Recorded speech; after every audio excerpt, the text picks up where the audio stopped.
C'est une maison, ou plutôt un chalet, unique en son genre.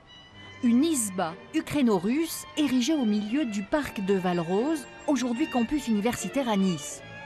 Construite au XIXe siècle, 150 ans plus tard, ses fondations de bois et sa toiture d'ardoise sont sur le point de craquer. La Fondation du patrimoine tenait absolument à soutenir l'ISBA parce que c'est d'abord un patrimoine exceptionnel et surtout qui est en grand péril. Donc c'était véritablement indispensable d'intervenir, d'autant plus que le financement est difficile à boucler.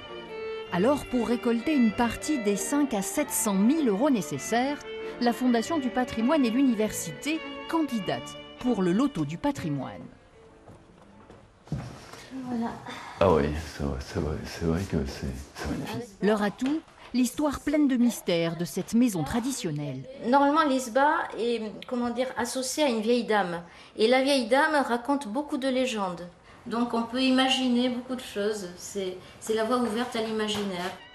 Des chœurs en marqueterie, l'amour glorifié en cyrillique sur les murs, c'est tout l'esprit du propriétaire, le baron russe Van der Wies, à l'origine du transsibérien et amoureux des lieux. Il est l'un des premiers à relier l'Ukraine à la Russie par voie ferrée. Et lorsqu'il a eu envie de placer au fond de son parc Valrose quelque chose de typique, eh bien il a fait venir une izba commandée en Ukraine. Pour l'architecte des bâtiments de France, les travaux vont commencer par la rénovation du bois venu des forêts proches de Kiev.